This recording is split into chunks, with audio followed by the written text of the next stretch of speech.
2025 March મહિનામાં વડાળ ગામે ભિયાળ રોડથી જાલણસર તરફ જતો રોડે મેટલનું કામ મંજૂર થયું હતું. માર્ચ 2025માં કામ મંજૂર થયું.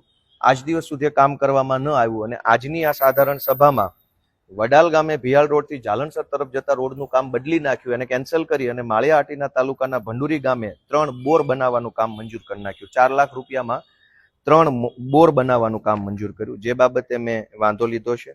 આ સિવાય અનેક એવા કામો છે જે કામોમાં માંગરોળ તાલુકાના રહીજ ગામે આંગણવાડી કેન્દ્ર નંબર 2 અપગ્રેડ કરવાની ગ્રાન્ટ હતી અને માંગરોળ તાલુકાના કરમદી ચિંગરિયા ગામે આંગણવાડીમાં અપગ્રેડ કરવાની હતી. આ બંને કામ કેન્સલ કર્યા છે. હવે આ કામો ફેબ્રુઆરી 2025માં મંજૂર થયા હતા. ફેબ્રુઆરી 2025માં મંજૂર થયેલું કામ ચાલુ ન થયું ને અંતે એને કેન્સલ કરી દેવામાં આવ્યું ને એની સામે પેવર બ્લોકનું કામ માંગરોળ તાલુકાના માનખેત્રા ગામથી કલતપુર ટીંબા તરફ જતા રસ્તે સાંગાભાઈ ગલ્લાભાઈના ઘરેથી પૂંજા મેરખીના ઘર તરફ પેવર બ્લોકનું કામ મંજૂર કરી દીધું છે. જે આ બધી વહીવટી બાબતો છે, પણ આ ખરેખર ખૂબ ખોટું થઈ રહ્યું છે. આવી રીતે ન હોવું જોઈએ એ બાબતે મેં રજૂઆત કરી છે. એક ઇન્ટરેસ્ટિંગ પોઈન્ટ એ છે કે બલિયાવડ ગામે ગોપાલ ગામ વિસ્તારમાં સીસીટીવી કેમેરાનું કામ ફેબ્રુઆરી 2025માં મંજૂર થયું હતું.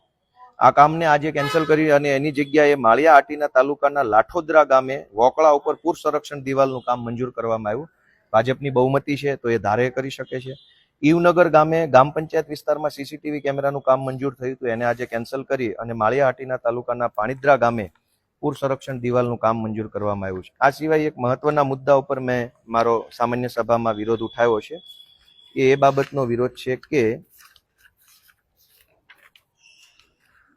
આ બહુ જનતાએ જાણવા જેવો વિષય છે.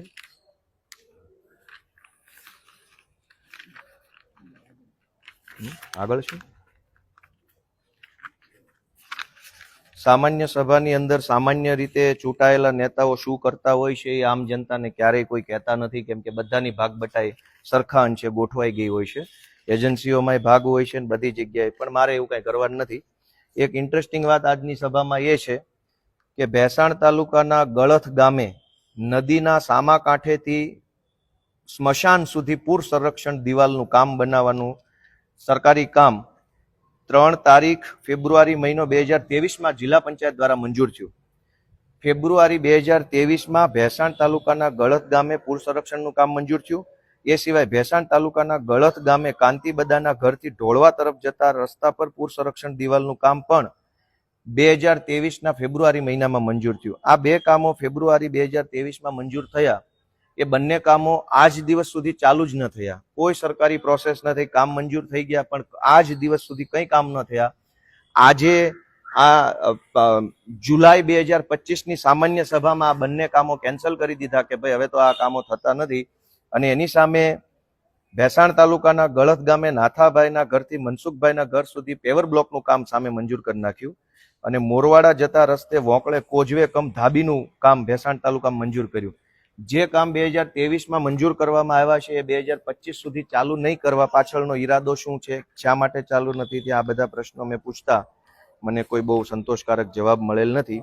એક સારી બાબત એ થઈ છે આજની આ મીટિંગની અંદર કે ભેસાણ તાલુકાના રાણપુર ગામે જે શૌચાલયની ટાંકી જે છે સાફ કરતી વખતે 2 સફાઈ કામદારોના દુઃખદ મૃત્યુ થયા હતા. એ બંને સફાઈ કામદારોને સરકાર તરફથી 30 લાખનું વળતર મળવા પાત્ર છે. જિલ્લા પંચાયત દ્વારા 60 લાખ રૂપિયા મંજૂર કરવામાં આવ્યા છે. આજે જે બંને સફાઈ કામદારશ્રીઓના મૃત્યુ થયા છે બંનેને 30 લાખની સહાય જિલ્લા પંચાયત હસ્તક સરકારશ્રી દ્વારા કરવામાં આવનાર છે. આજની આખી જે સભા છે એની અંદર અનેક પ્રકારના બીજા એક મહત્વનો વિષય એ હતો કે એજન્ડા નંબર 13 કે 2024-25ની ગ્રાન્ટમાંથી જે સરકારી કામો મંજૂર થયા છે એ સરકારી કામોની મુદ્દત વધારવા માટેનો એક ઠરાવવામાં આવ્યો હતો. સામાન્ય રીતે કોઈ પણ સરકારી કામ નિર્ણય થાય ત્યારે એની ટાઈમ ફ્રેમ નક્કી થઈ હોય કે આ કામ ક્યારે ચાલુ થશે અને ક્યારે પૂરું થશે. આમ છતાંય જે કાંઈ રાજકીય વ્યક્તિઓ કે મિલીભગતવાળા હોય છે વારંવાર સરકારી કામની મુદ્દત વધારે. જે કામ 2025માં પૂરું થવાનું હોય એનો ઠરાવ સામાન્ય સભામાં આવે કે હજુ આને 1 વર્ષની મુદત વધારી દઈએ છીએ, હજુ 1 વર્ષ મુદત. તો આજે મેં સામાન્ય સભામાં એ વાતનો સખત વાંધો નોંધાવ્યો છે કે જે કામ જે ટાઈમ ફ્રેમમાં નક્કી થયા હોય એ કામ એ સમય મર્યાદામાં પૂરા થવા જોઈએ. હવે કોઈ કુદરતી પરિબળ ન હોય, માનો કે નદી ઉપર બ્રિજ બનાવવાનો છે, ચોમાસું આવી ગયું તો સ્વાભાવિક છે કે કામ સમય મર્યાદામાં પૂરું નહીં થાય.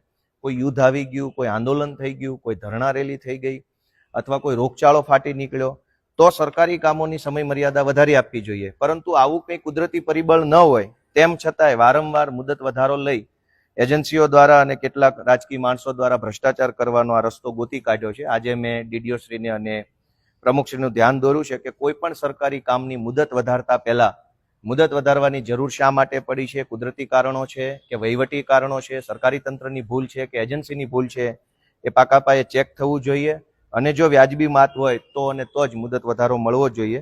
આ પ્રકારે આજની જુનાગઢ જિલ્લાની સામાન્ય સભામાં મેં હાજરી આપી હતી. મારી પ્રથમ સભા છે. આ મિટિંગની અંદર અમારા રાજુભાઈ બોરખતરિયા સાહેબ, અમારા પ્રવીણભાઈ રામ સાહેબ, અમારા પ્રવીણભાઈ સાહેબ મકવાણા, આ બધા વડીલોએ હાજરી આપી, મને માર્ગદર્શન પૂરું પાડ્યું છે. અને જનતાને પણ જાણવા મળે, જનતાનો હક છે કે ભાઈ તમે જેને ચૂંટણીમાં મત આપ્યા છે એ માણસ શું કરી રહ્યો છે જાણવાની બધાને હક છે.